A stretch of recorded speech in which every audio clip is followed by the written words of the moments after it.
what does it mean?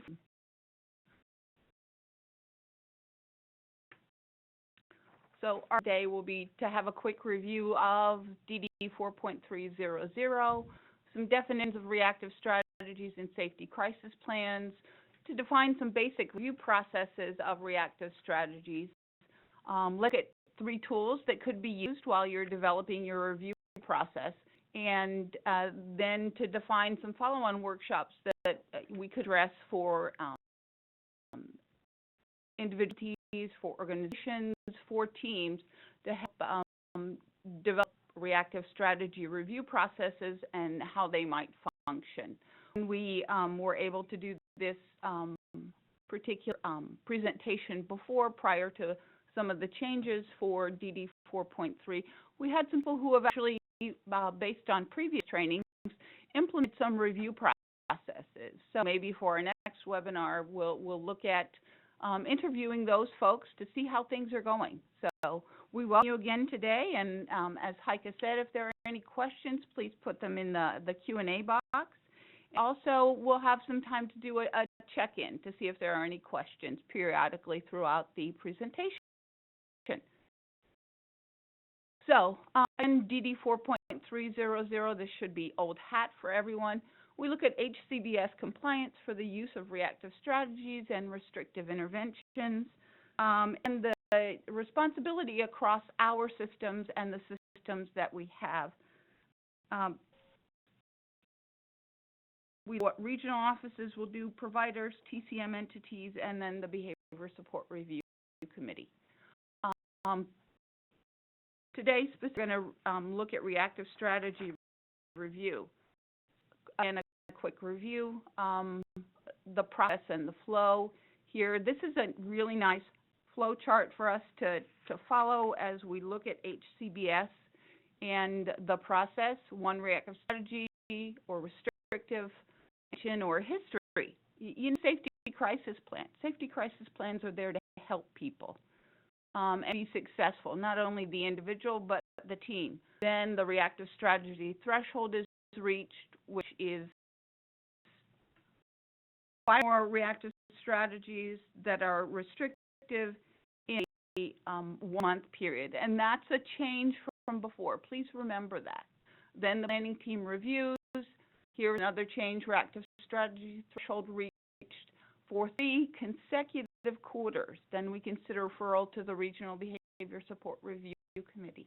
Any time in the process when a team is looking at what's going on, please be open to sending your plans to the Regional Behavior Support Review Committee to see how we can review them and help the team be more successful. Strategy threshold reached in 3 or more quarters in 2-year period. Please consider requirements for behavior services. That doesn't mean you'll wait till that point in time. Please consider, again, behavior services much earlier in the process before it comes to having the need for behavior services. Behavior services, test them, get them, try to acquire behavior analytic support. Process, please.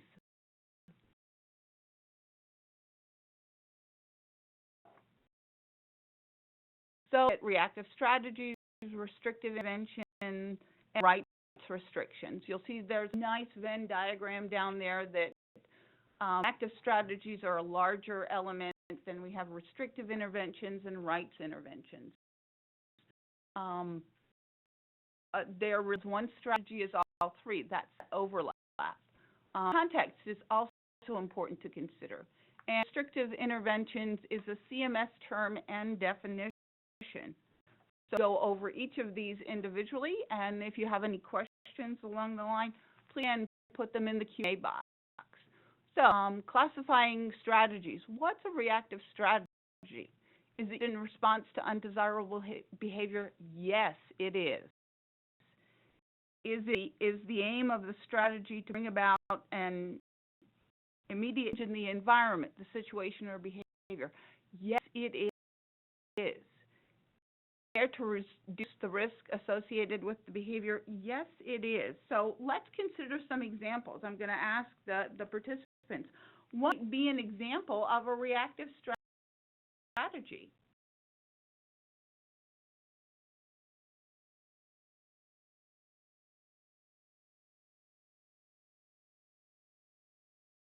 in, or you can answer, where might you find information if these occur too? So I want you to consider that.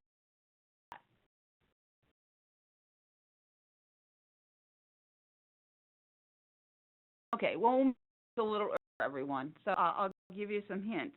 A reactive strategy may be using validating someone's feelings. It might be what's in the tools term, a stay close hot. It could be someone from traffic. They stepped out on the curb too soon and you pull them back. Might be asking others in the house or in the environment to leave. Turning off noise. Solution timeout is also a reactive strategy. It's an extreme, but those are reactive strategies. And then, I'm going to throw out the question to the participants.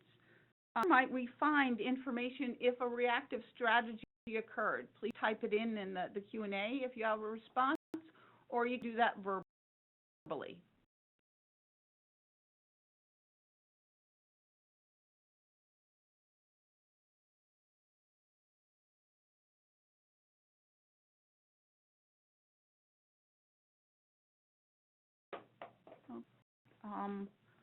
You guys should know, you can find information about if a reactive strategy occurred. Gosh, yes, a reactive strategy can almost be any intervention intended to have the effect on someone's behavior. Excellent, excellent, excellent. Thank you very much, Ross. You might find them in the daily logs.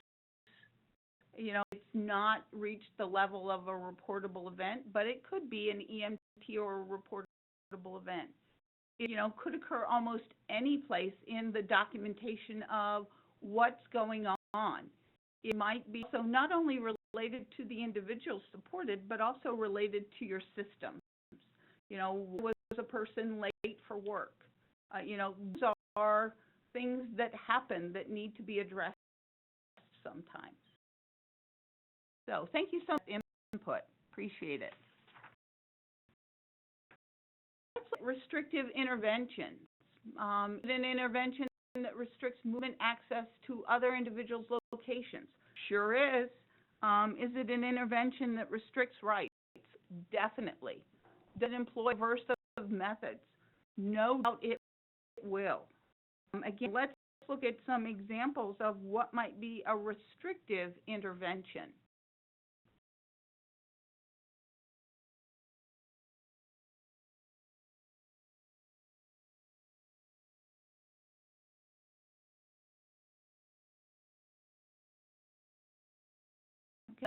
The Q&A box if you want. We'll give you some examples here very shortly.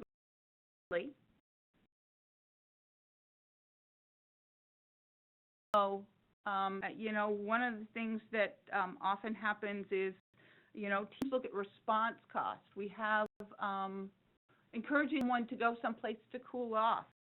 Definitely, that's not out, but it is giving the person the option. Appreciate that, Ross, again. Prohibiting phone use. Many of the individuals that we have, alarms on doors. Excellent, excellent. Appreciate that. Limiting on community outings. If somebody is maybe or if they are experiencing some difficulty. The amount of money a person keeps. An interesting situation where the individual was given their personal food locked up in a site. Excellent. Had a person who was given their personal spending money at the very beginning of the month, and in that entire day was able to spend their PSA. It's interesting, do we limit that? Do we allow the person the natural consequences of spending all their money? We all do that at some point in time. So experiencing natural consequences may be a possibility, or what sometimes teams do so that they don't create situations is limit the amount of money a person keeps.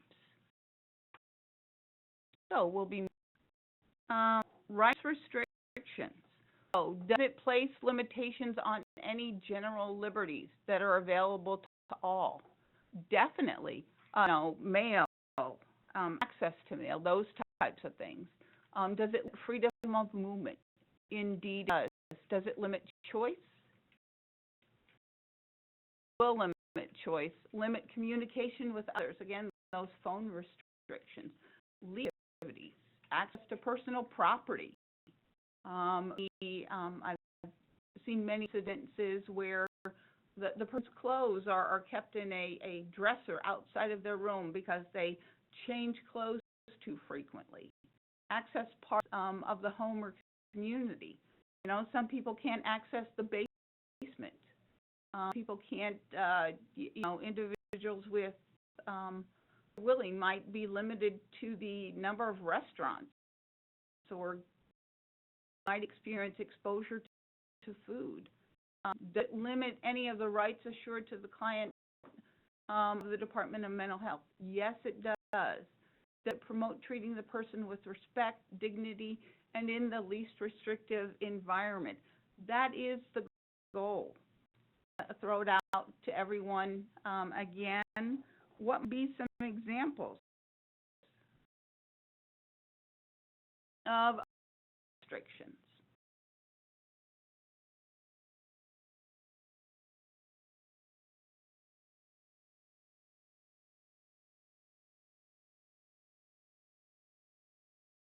Well, I reviewing not being able to watch certain types of TV programs. Excellent.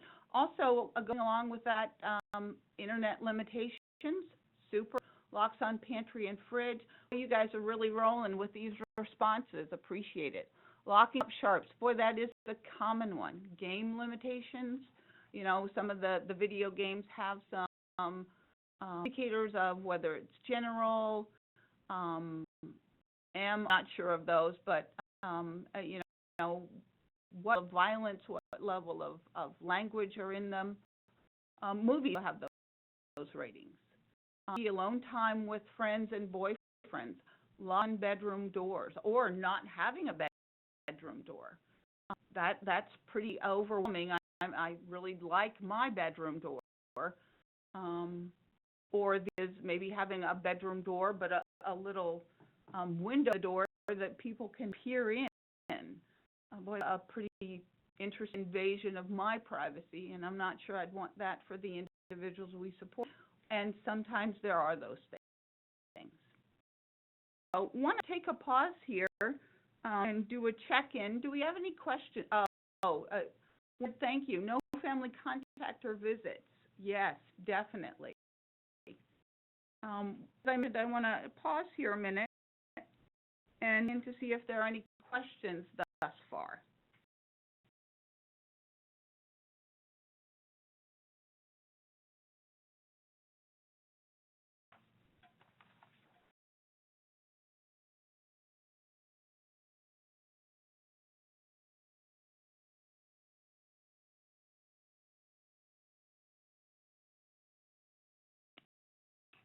I paused here. I appreciate that there are no questions at this point, but please submit those questions as we go along. When reactive strategy that's restrictive or there is a history or need, then what happens? Well, it's the use of immediate short-term procedures necessary to address dangerous situations, harm to others, harm to self, the use of first-time response to emergency situations. Oh my goodness, lots of things happen that we don't anticipate. That's a response, and if it's going to be a consistent issue, then we need to address it. Procedures include blocking, physical restraint, delayed response, restricting access to the community, and increased levels of supervision. That's a challenge, I think, for our system, is that increased level of supervision. Something happens, and our first knee-jerk response is, oh my gosh, we need to add another staff to help out.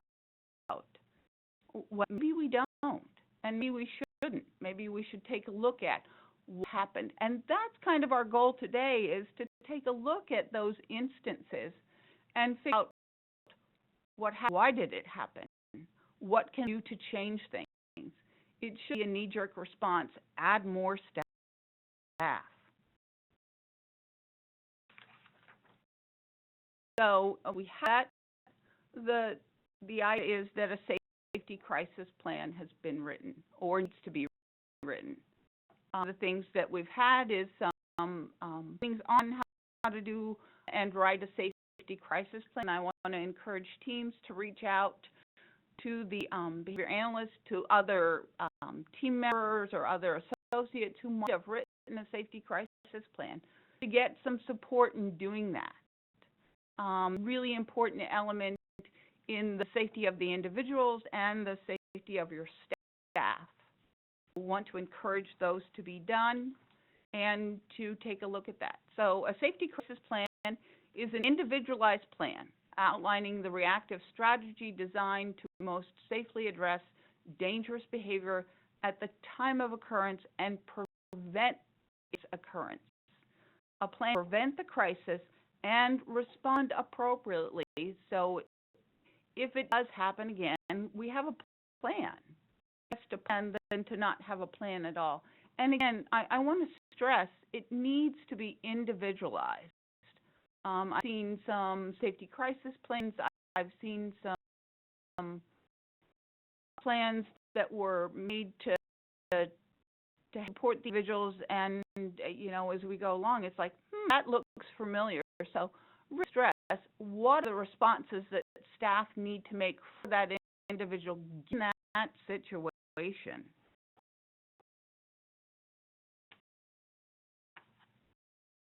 So to the meat of things, reactive strategies and develop a system of successful change based on critical analysis of the events.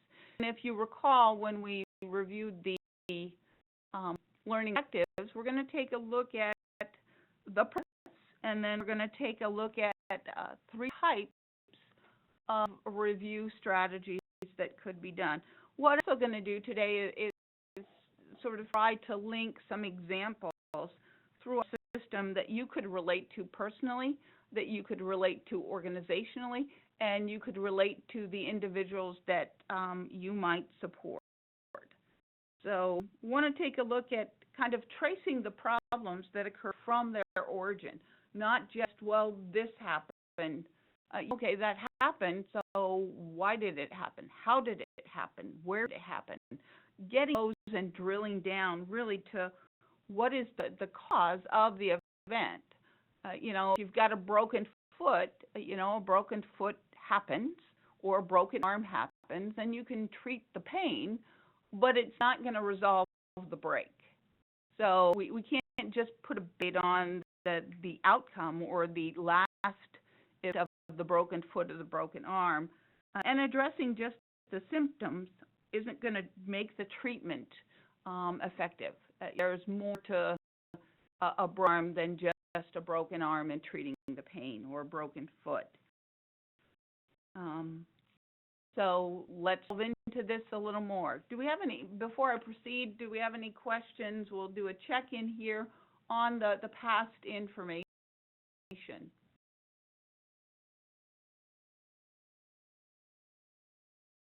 You guys, for responses, have come up with some good responses, so I wanted to continue encouraging you to respond in the Q&A box. And if there are any questions as we go along, to just ask them, and if they can't be addressed at that time, we'll have an opportunity to do that at the end.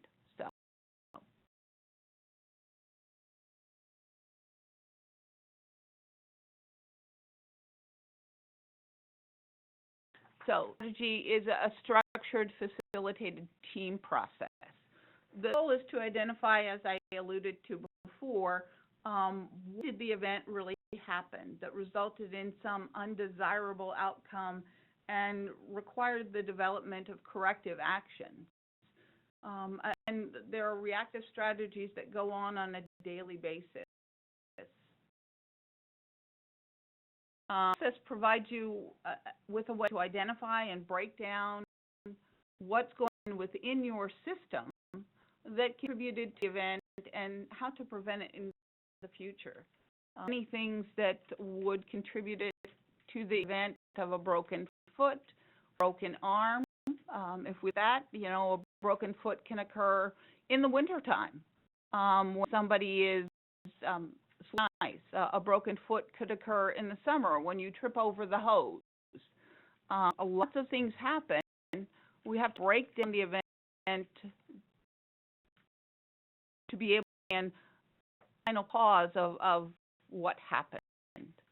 And the hose situation, so were you paying attention of where you were walking? Who put the maybe you didn't know. So we're going to take a look at how do you drill down. The purpose to find out what happened, why it happened, then change so it doesn't happen again. You don't want a consistent basis, a broken foot. It doesn't make for life, and it changes and affects the quality of an individual's life, your life personally, if you're one with a broken foot. And an early step to performance improvement plan. And, this is for your organization, this is for your system, this is for the system of the provider, and maybe even at other systems levels. Things happen within systems that need to be addressed. So reactive strategy review isn't just limited to individuals or residential settings. It's okay for home settings. It's okay for systems changes and making sure we have those things in place. And there are a number of tools to use to review performance.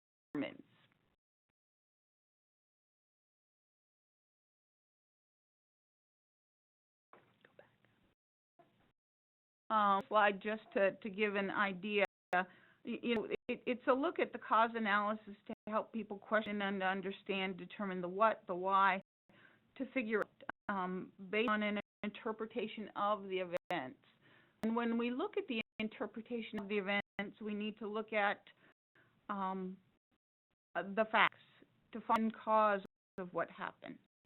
It may be a physical cause, a human cause, or an organizational cause. So we're going to look at the systems that we exist in. It looks at involving and investigating patterns, too. It may not be just a single event. It may be a systemic issue. We look at training. We look at the human resources we're using. We look for those who are involved, and then the timing of when to do the review, and of course, location. So we're going to delve into this a little more. Regards to how to begin this review process.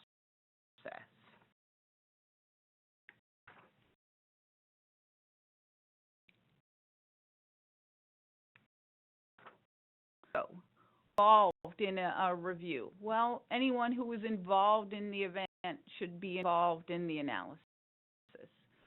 With the parties present, the discussion may lead to fictionalization, speculation, and anecdotal information. He was happy, he was sad, he was upset, he pitched a fit.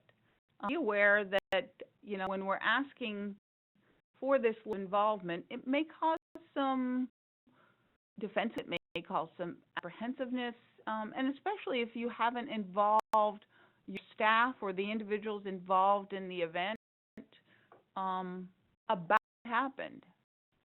In another organization, taking a look at event on a daily basis, and the pat response was continue to follow the behavior support plan. Well, you're really good, but because something happened, something didn't go right in the plan, and following it would be great, but the event happened potentially because we didn't follow it. Managers should also explain why the analysis and the focus is looking at those areas. You need to involve your staff. You need to inform and communicate with your staff what's going on. Just made from the top down or top down without looking at the boots on the ground challenges or problems. Managers also stress that the goal isn't to assign blame, the goal is to develop and refine the system and what's happening. So the more you involve your staff, the more you communicate and increase the analysis process, it'll increase their ability to not be defensive and to be less subjective. We're going to follow an example through ultimately as we go on, and it'll be an event that is fictionalized, but it is truly an event that transpired, not in our system, but could have. So when the next question is, should the review be done? Well, after the use of any reactive strategy, and as soon as the event has occurred, as you could convene a team. The event we're going to follow is a motor vehicle accident, in which individuals were involved when they were leaving the Hy-Vee, and they were stopped at the light, and all of a sudden got T-boned. So there could be lots of causes for that. Given that, you probably wouldn't want to jump in there and ask right after the event what happened. People may need to go to the hospital. People may be upset. People may be very anxious, on both sides. So we'll take that. Review should be done with what the organizational policies may be. And I want to encourage organizations to set up a system, have a policy and procedure as to when are you going to review events, how are you going to review events, and that's why we're here today, is to look at helping you to take a look at developing systems to address those and encourage you to incorporate those into your policy and procedures. I want to do a poll here if we can. Do any of the organizations that our participants are employ a policy and procedure on when they will review events and how they will review events? And yes, we do, or no, we don't. We'll take a quick look at those.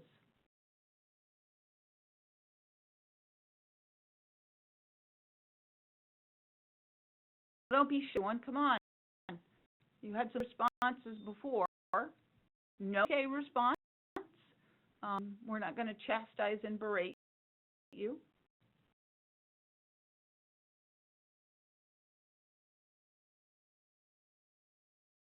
As of yet, I like that response. That means you're looking forward to looking at something to implement. That's awesome. Yes, I do. There are processes. They may be at a very large system level, at a risk analysis level. There may be something at the middle management level. Because you don't have anything doesn't mean you don't take a look at it. What it means is you don't have a real system to take a look at it, to really determine symptoms and trends.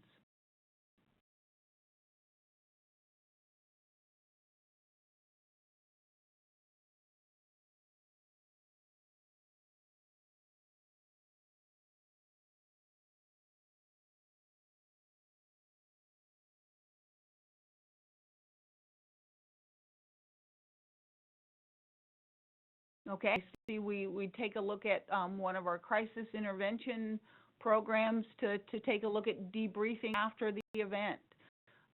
It's safe to say that this is interchangeable with the reactive strategy review. That's the start, as you move on, taking a look at why it happened, the debriefing in regards to that. I am so glad that you use that with the individuals involved. One of the things that often is forgotten when we review events is that, not only about what happened to the individual supported, it's what happened to the staff also.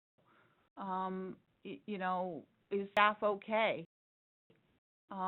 Say you're not sure whether you have anything in place.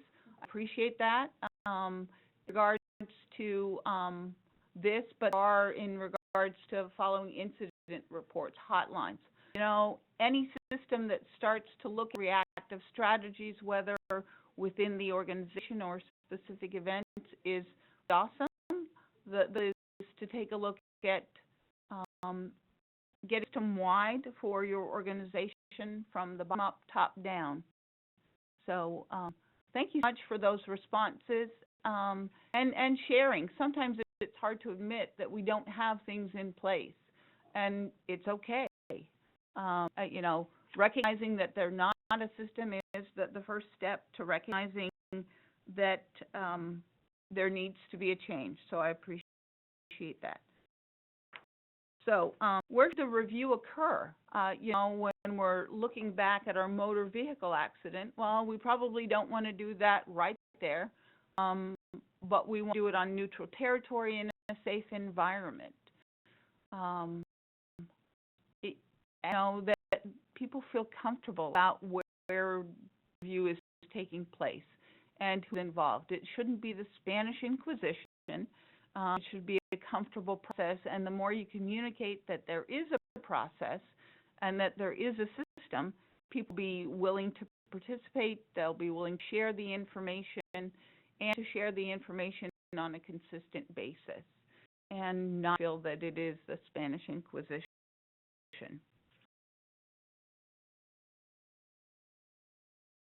Look at setting up a system to review reactive strategies and how they're used. We have some steps in the review process and how we're doing that more than just those general ones. So here's some generalized steps that could be followed in the process. First, identify the event to be investigated and gather the preliminary information. Events and issues are many sources: incident reports, risk management referrals from themselves. I mean, we have to investigate those. Well, if Sam, who is an individual supported, says to somebody, "My staff, Joe, hit me," we've got to do something about that. When families complain or have an issue about either the staff or any situation, that's something that needs to be addressed. Put a hotline, but the family member or the guardian may have brought to someone's attention that there's an issue that they want to have addressed. So there has to be a process that, to close that loop, to follow up that chain. The family may have said, there is a problem with the neighbors, the location where their son or daughter resides, and investigating, well, what's the problem with the neighbors? Recently had an event where an individual was in a duplex, and the individual kept indicating to their guardian, who was their mother, that I think those folks downstairs are smoking dope. Okay, so that became an issue, and as the team investigated it, they indicated that maybe this isn't the best duplex, and the individual had the opportunity to change residency. That's really important to address and close those loops regardless. Any health department, any hotlines, those all need to be addressed and to close that loop. Have a process for selecting events which will undergo analysis. It's recommended that every event be reviewed, but, let's be realistic. There needs to be a starting point. There needs to keep your focus originally narrow, and then as you get momentum, as you get a system in place, to go from there. Could be some places that you start with putting a system in place. You want to address those events are reportable initially, maybe. You also want to address some of those issues that are hotlines or family complaints, so that you maintain your credibility as a provider. Even TCM entities, TCM entities are not devoid of some of the challenges and concerns about system issue. I know that families have complained, I don't like my support coordinator. Well, that deserves some level of investigation investigation from a systems perspective as a targeted case management entity. Do we have, I hope we have some, I see some names that are familiar to a targeted case management entity. Has there been any situations as a support coordinator where you've had some challenges with parents and addressing their needs and, that balance between the and the individual? To some of you support coordinators, because I see some familiar names there.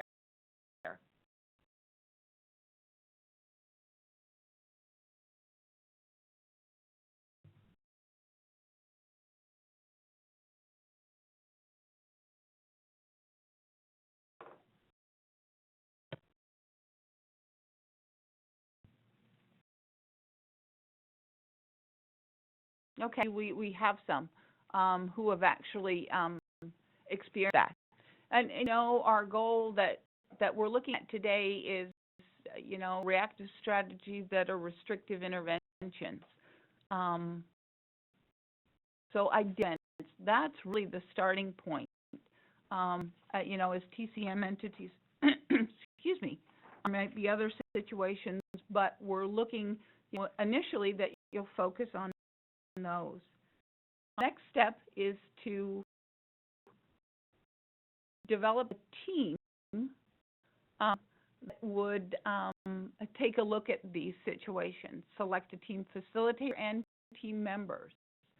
With organization, the facilitator may be appointed, or maybe, in your residential setting, it may be the QT, it may be the house manager. Not sure how that team is set up. It will be dependent on the situation and those reactive strategies that are restrictive interventions.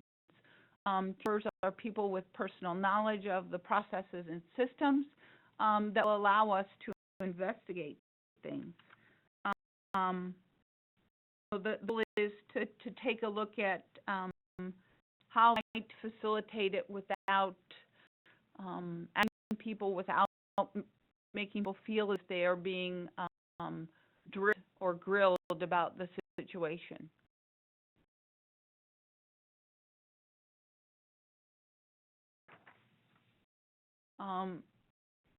Those issues, one of the things we need to take a look at is that we're describing what happened, and this ties back to collecting and organizing the facts surrounding the events.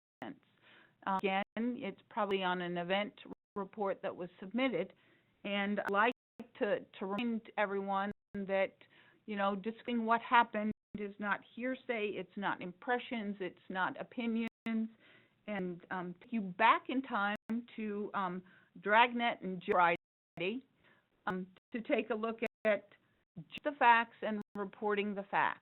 I see we had somebody, and I'll get back to those we had some comment here, individual wanted to try alcohol, but the guardian refused.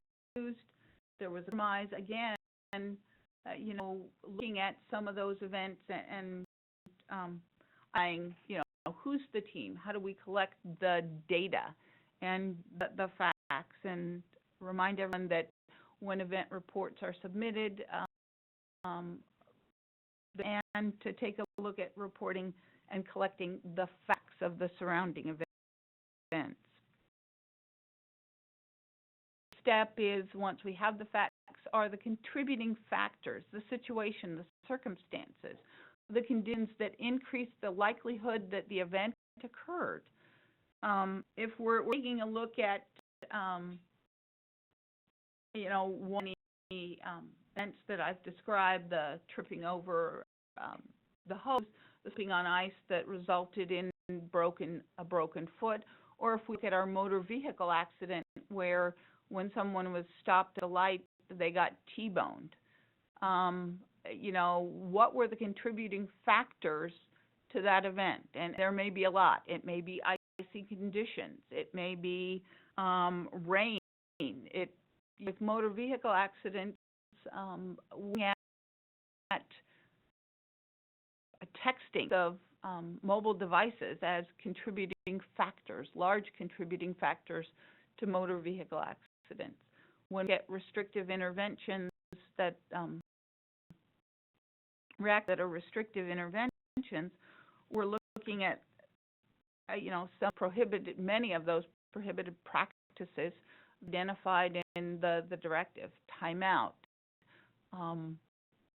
mechanical, those are prohibited practices. Prone restraints, using physical intervention at all also. So let's go next step here. And ultimate, identifying the cause. And we do this through analysis of contributing factors to identify. Going back to some of those examples, we'll take it a step further in a different direction here. Why would someone need to be restrained? Out to the group, an individual need to be restrained. What is the ultimate criteria for physical intervention? And hopefully we'll write answers. I have confidence in our for today. We've got 4 of you here to themselves.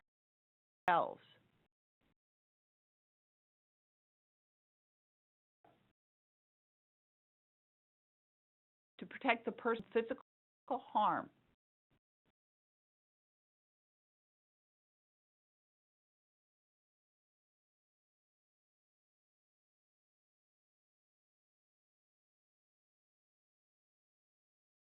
It's true imminent danger to self or others. So appreciate your responses. Thank you so much. Physical, it's more than just a threat. It is that imminent danger.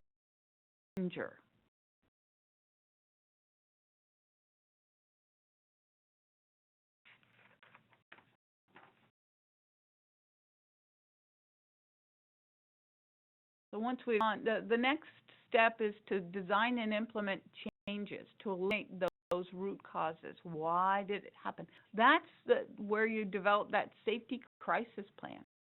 You're looking, what do you do to that doesn't happen again? To do how best to change the process or the response that a similar event doesn't happen. That is truly the basis of that safety crisis plan that people will be writing.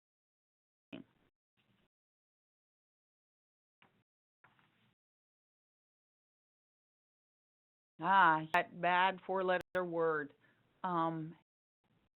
Data, measuring the success of the changes. Like all improvement project success for improvement actions is to evaluate it. Again, you take a look at that safety crisis plan. And the safety crisis plan isn't static. Please don't just write it and leave it. Use it, write it and implement it. Write it and change it if it needs to be changed. If it's not working, don't just say, well, the safety crisis plan doesn't work. So who made the safety crisis plan? The team did. Someone needs to change it. The team should change it. If it's not working, we all know that doing the same thing over and over again and expecting something different is the definition of insanity. Measure your success for change by whether it's really working.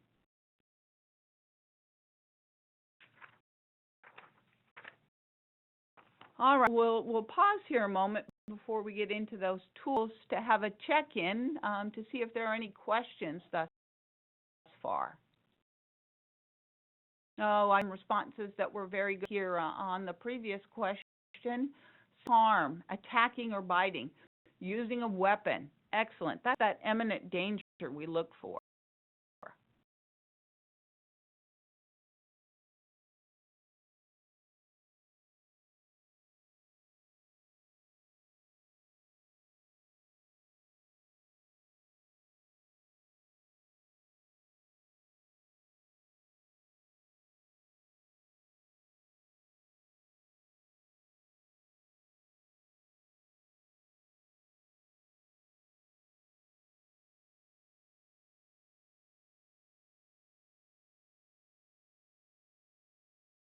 All right.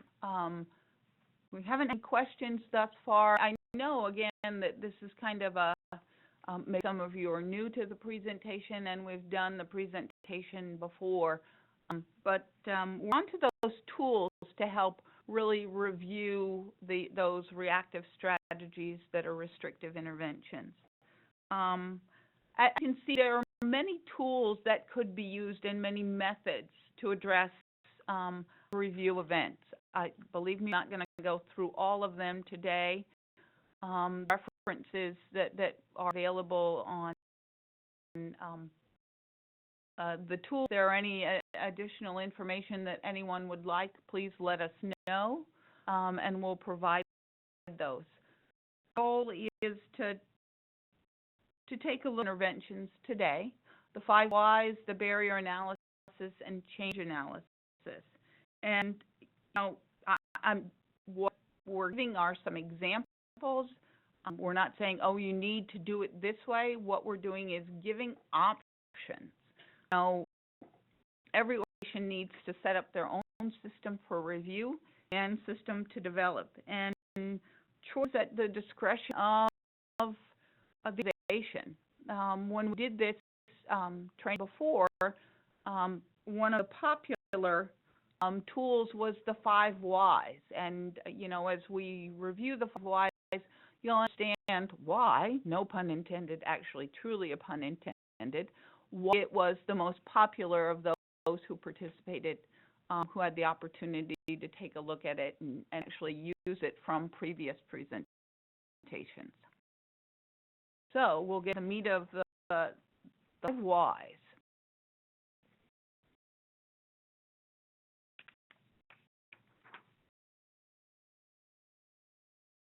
So this looks at 5 steps, defining the problem, why it happened and what, and drilling down. Why is that? Why is that? Why is that? So let's look at, a situation where an individual might have been restrained. So what happened? Well, you gave some really good ideas of why it may have happened. There was imminent harm. There was imminent danger. Somebody was being attacked with a weapon. Well, was somebody being attacked? So I'll out to the participants. Might somebody assault the weapon, a sharp?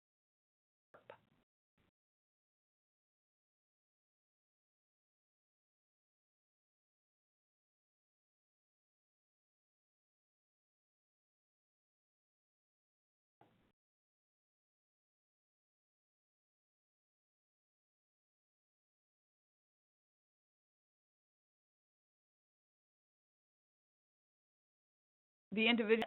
Okay, well that's a why. The next, I love that, Kathy. Thank you so much. So let's help Kathy drill that down. What would make somebody feel threatened? Oh, restricted them from a particular behavior they were doing. Okay. Ones I often read in a plan, in plans in general, is the individual does not accept no. Well, or do I? Why doesn't the individual? So we're drilling down. Why does the individual feel threatened?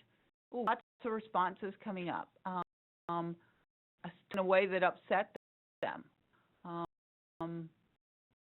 Watch how they speak to the individuals that they support. To use kindness, tactfulness.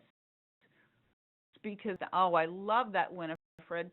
Speaking to, not at them. That was using a loud voice when giving directions. I get directed. Sometimes I like it either. Being loud in their directions, appreciate that. So we've got this individual feeling threatened. The first was the restraint. Why happened? The person felt threatened. Why did the person feel threatened? And some of you gave the response that potentially they were told no. And, why? So, and they were told no in perhaps a coercive manner. They weren't told no in a kind voice. No, you can't do that. No, you can't do that. So what could lead to? Well, there's lots of things why you would say no. I mean, in reality, are things in the community and events that, no, you can't steal. No, you can't sit on the grass. No, you can't go there.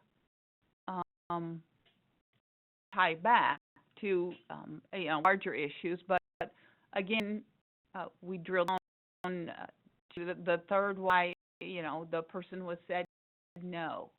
Oh, staff reasons why staff were in personal space.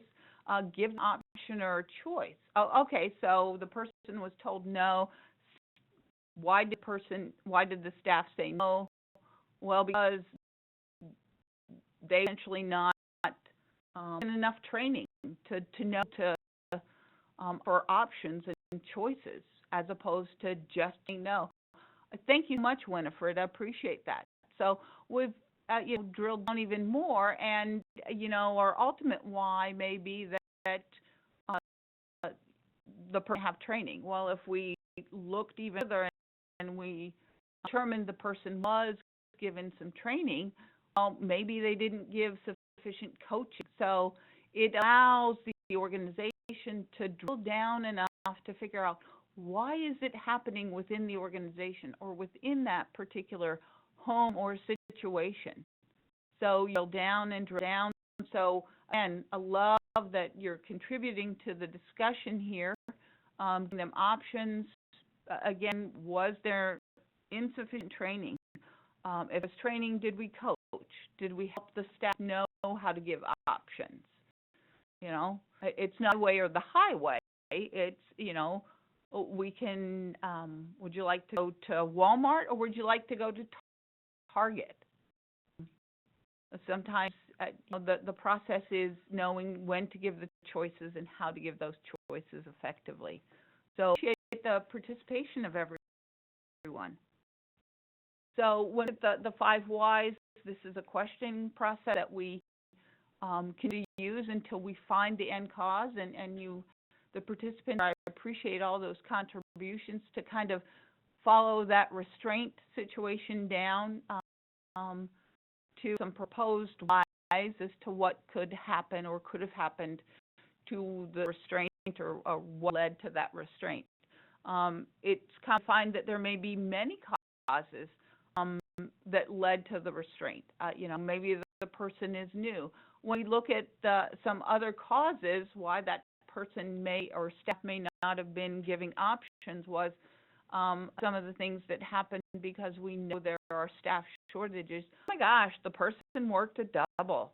No, I don't want to take you shopping now. I'm hard. So, and then the next question is, why was the person working a double? So we drilled down even more. The person didn't have training. Well, maybe they didn't. And, maybe it's also because the person working a double shift. I drill down even further. Is there sufficient information in the plan to help? Lots of reasons. We're creating some situations. But this will help you understand how do you actually go through that why process.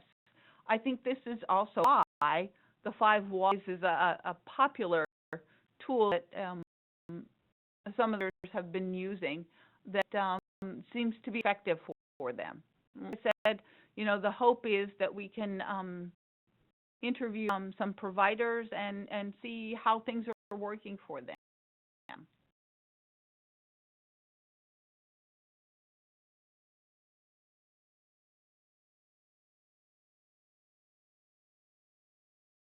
So helpful tips here. As the 5 whys, determine if the truly identified cause versus contributing factors. Again, we have some contrived situations that we're trying to drill down. Appreciate some of the options that could lead to a root cause. And sometimes a lot of it requires digging, looking at the situation, digging, what trend. By each potential cause identified for the team. If the answer for that cause is no, that really wasn't, then the team has truly identified the causes and can stop the questioning process. Identified as 5 whys, but as we go along, there may be more than 5 whys as we drill that restraint to what truly happened. What were the factors that contributed to the process? Again, simple tips. If we're drilling down and the answer to the question is yes, then you've not identified why of the cause. And keep this, like I said, until you've actually drilled down. Would the event occurred if this cause had not been present? Again, when we look at that restraint, we ask ourselves, and wouldn't have worked the double, would it have to a restraint? I don't think it wouldn't have. It's identification of a potential issue from an organizational perspective, and we see a pattern. People working doubles tend to not give options and choices to the individuals supported. Then got some data, oh my gosh, actually, to indicate that we shouldn't have people working doubles. Probably isn't a good idea anyway. But there is actual data to substantiate that it leads to less than optimal outcomes for the individual and staff. I sure as heck wouldn't want to be involved in a physical intervention. Will the problem occur if the cause is corrected or eliminated? Well, let's look at houses where people or situations where people don't work the doubles, if is what we believe is the root cause. And to take a look at it and compare. Again, ties back to, do we really have data? Are we keeping data? Are we looking at the whys and drilling down?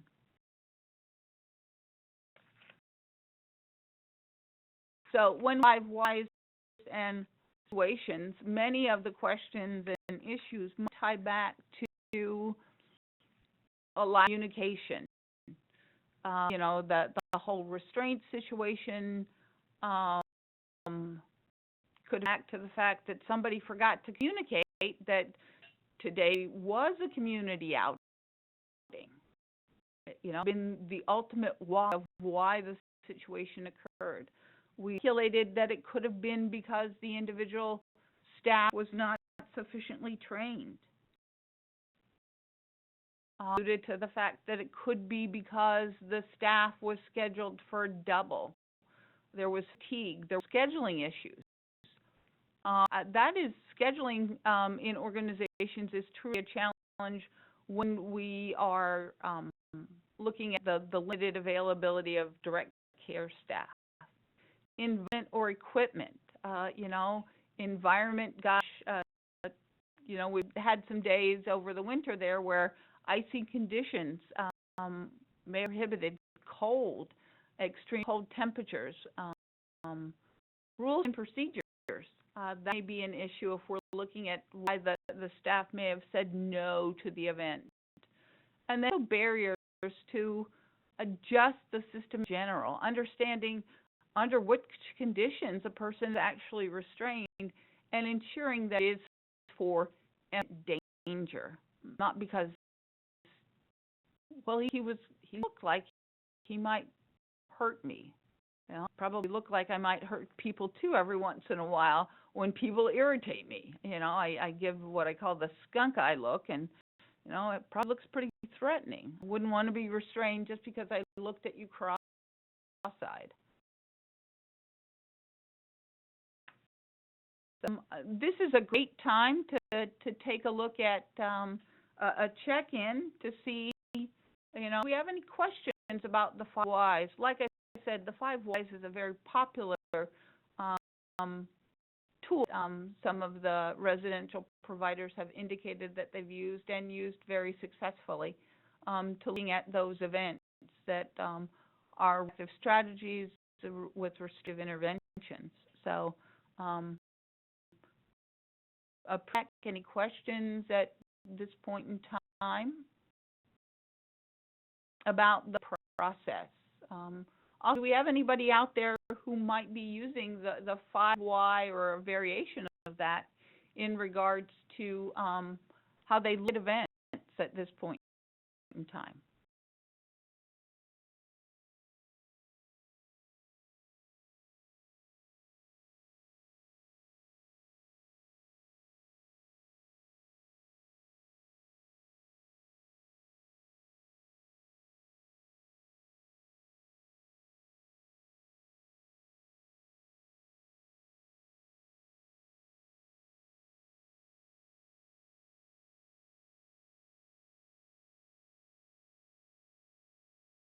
Okay, we didn't have any questions at this point. We didn't have anybody out there who uses the 5Is. Gonna throw out to the folks there.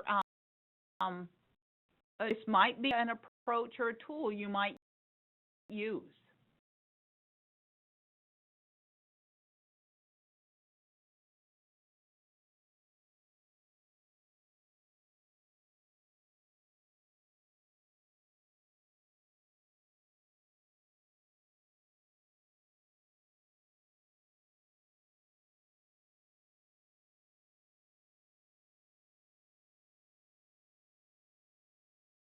You're waiting to find out more information about some other tools before you make a decision.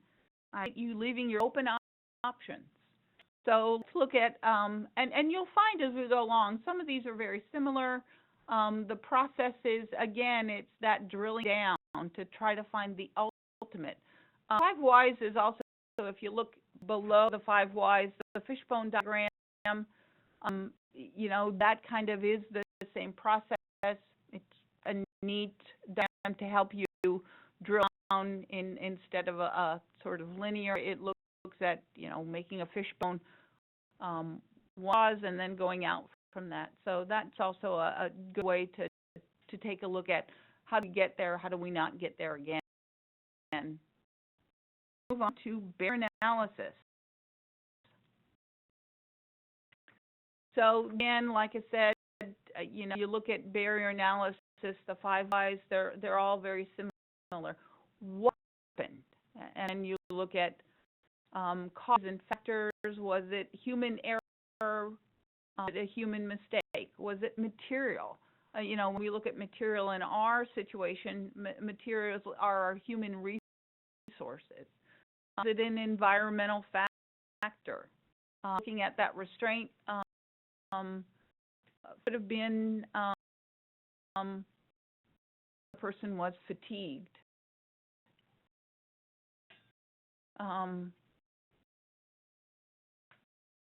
We'll look at some of the systems maybe. Were there inadequacies? Again, if we're looking at our restraint, we might take a look at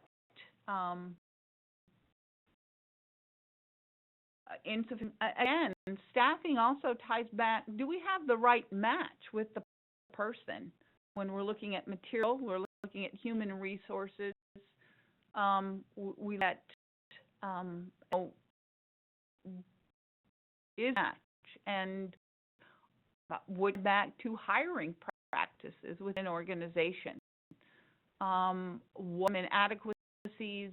Do we have inadequate leadership? Do we have inadequate training? Do we have inadequate or issues with standards and procedures?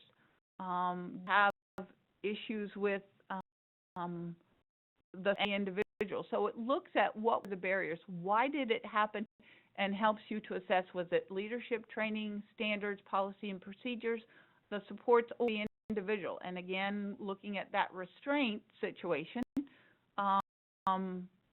leadership at the home, inadequate training, policy and procedures, support, and the individual.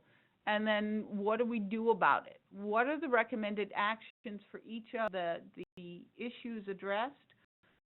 What fixes? Are there remedial measures, and are there countermeasures that we can do in the process to remove those barriers so we don't end up at the restraint?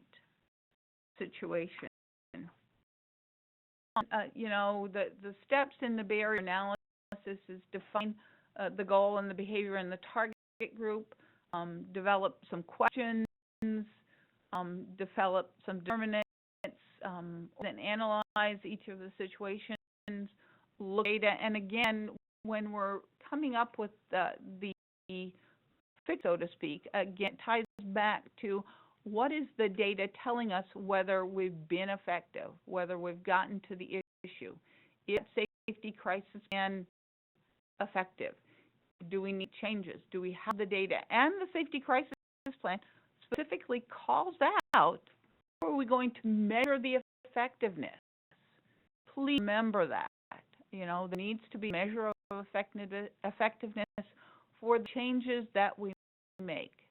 And it's back to not only the data, having data is one thing, actually looking at it, analyzing it, and then using it to continue along the same course or to change the course is a vital factor. Look, well, that's great. I'm glad you have data. What are you going to do with it? What does it mean? I don't know. I took data. Okay, well, I appreciate that. What does it mean to the plan? Okay, the plan calls out you give options. Okay, well, did you give options that the person liked? That may be an issue. That may be a measure. What were the options given? Maybe that's the data that staff collect. Figure out, oh, well, when we give Joe these options, he really seemed to like them. Okay, well, how did you measure that? Again, looking at what you put in place, how you put it in place, and not only taking the data, but analyzing it to look at the results and using the results to stay the course or make changes based on what the data is telling you. That may be a barrier in your organization that you're taking data without actually utilizing it or analyzing it.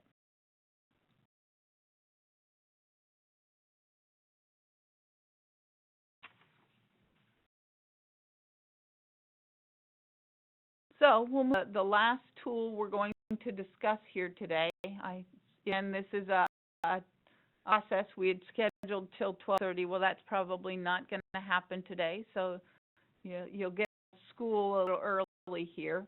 I do appreciate your participation. Want to check with the barrier analysis whether there are any questions. You probably can see the similarities. That whole process of drilling down. You have this event that happened, you have this reactive strategy that was taken, that's a restricted intervention that you look at to drill down further and further to change what's going on, to develop systems at the individual level. That's your safety crisis plan. It's the development for the individual. And then you look at some patterns over time in your organization. Again, is it because people are working doubles? Is it because we have insufficient training? The patterns for the organization, the patterns for the individual is getting that safety crisis plan developed and making changes in it so we don't end up in that restraint. So do we have any questions? We'll pause here a minute.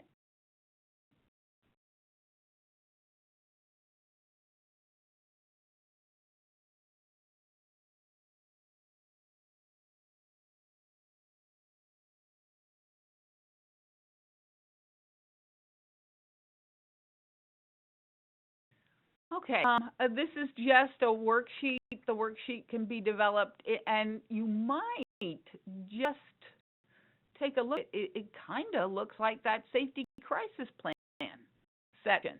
Action by who, when, was it successful, unsuccessful? Things are measured here. Change analysis, it's really a six-step process that describes the event and the problem, what enabling things, the enabling factors, what were some of the restrictions, identifying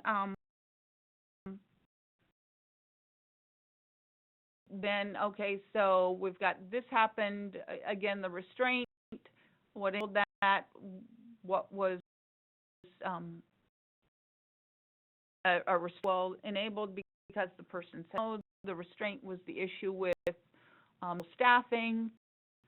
What action might be taken? Well, another thing that was mentioned was providing options. So action might be provide options that are desired by whom, by the staff on the shift, given the conditions that Joey wants to go shopping. Identifying the various options. Shopping at Walmart was less than successful. Shopping at Walgreens and Targets were successful. Was there change? Well, when we gave them the option to go to CVS, it didn't seem to really matter either way. So, looking at processes and levels and systems to really down, and hopefully you can see the relationship with the change analysis worksheet with that safety crisis plan. What are your action steps? By who? It adds some more information to help you determine, did it work or didn't it? An action plan or action steps without the analysis of whether those actions were successful is just words on paper.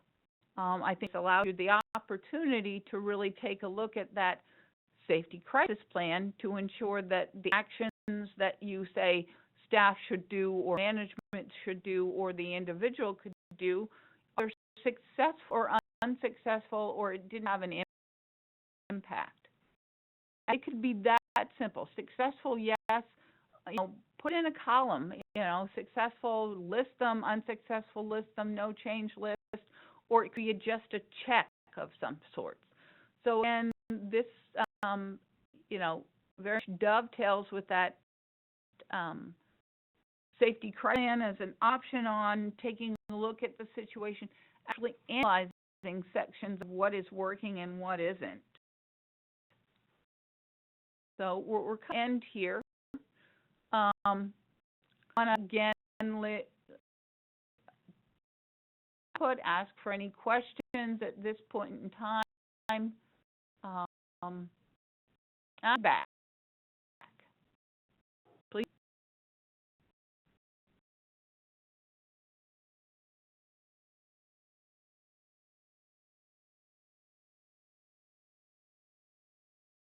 I want those of you who have actually given some feedback and participated, appreciate that participation.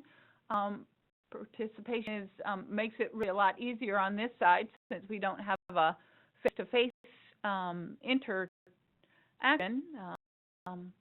But look at making you aware of some opportunities for follow-on workshops. The idea is for, maybe you are an individual participant for your organization and providing you a follow-on workshop, getting other folks in your organization to listen to this presentation. And we may schedule by region or by organization to take it that one step further to help you walk through a 5 why if you choose, or one of the other options, or to explore helping you refine the system that you do have in place. We can review systems already in place. We can assist with potentially establishing systems, or at least walking you through how it might work, and then partnering with organizations and teams to develop or review systems. There are some organizations out there who are already doing this. I am not the source of all options. I would appreciate, other organizations sharing, what's working, what isn't working. Maybe I have a question answer forum where organizations can get together and people can ask them, I used the 5 why. How did that work? How did that, what are some of your barriers as an organization to implement it, whether it's looking at it at level with the individuals, or whether it's at a more systematic level.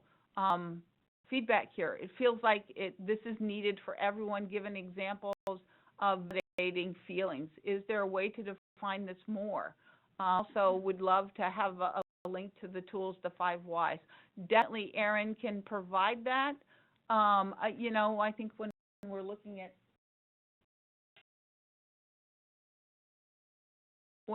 things in order to give you examples of ways to look at those reactive strategies, restrictive interventions. Yes, would love to work with you. There's only an overview again on, some options. And Erin, I would love to be able to give you that supporting information, and the links will provide that. To also maybe teams for your organization take a closer look at this. I know your perspective and could probably work with you very well.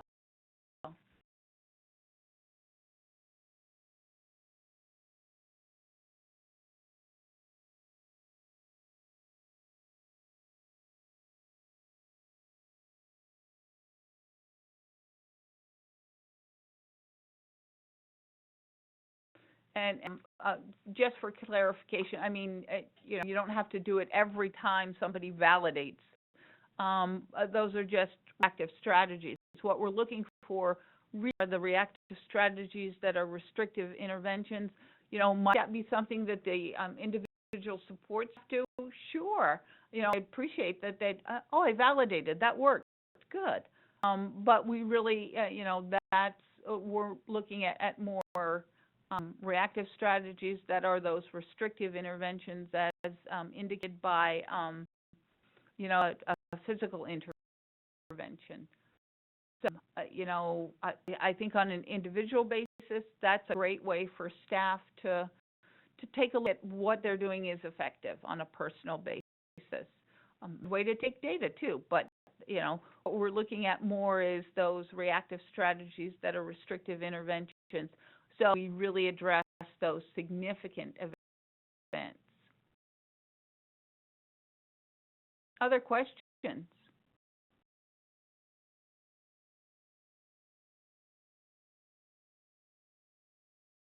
No problem at all, Erin. Appreciate the question.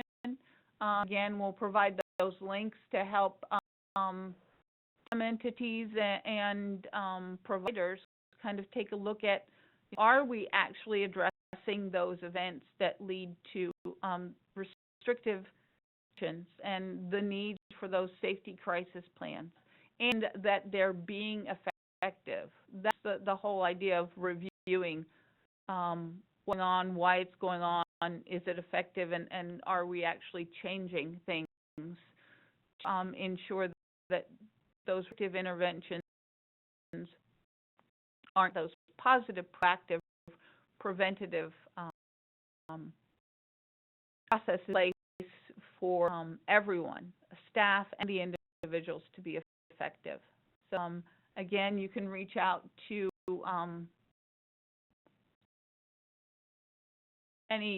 myself or any of my associates on the question and answer phase, but we do have the next page those contact information. If you're in the Eastern region, you can contact my associate Melantha. If you're in the Central region, Lucas Evans, and of course I am Rita Cooper, the Western region Area Behavior Analyst. And even Dr. Rogers could address some of those questions. Feedback, Jamie, very helpful. Appreciate that. Thank you. We'll wait a couple minutes for any additional questions. For any additional questions.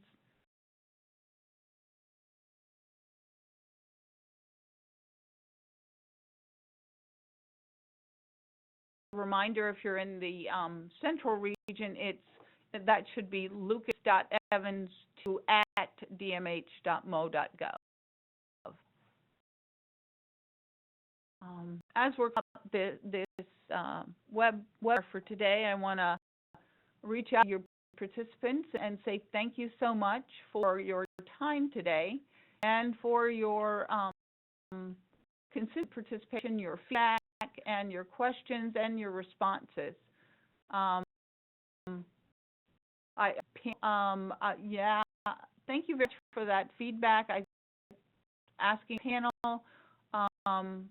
to look at what has been successful. Also, taking a look at it for targeted case management entities. Appreciate that. You know, we're here to help systems work and function effectively. Targeted case management entities and support coordinators help their providers be more successful. So thank you so much for that feedback of requesting panel about what's being effective for them. We'll wait 2 more and then we'll close up for today.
Our attendees are leaving, but I want to remind you that there is a survey that you'll access at the end of this, and want to encourage you to take a look to answer the questions to help give us feedback on today and other questions and information that are available. Your questions and responses, and please take the time to do the survey. Give us the feedback so we can change how we do things and take some good data on whether this was an effective use of your time and what other options you might want in the way of training or feedback or support.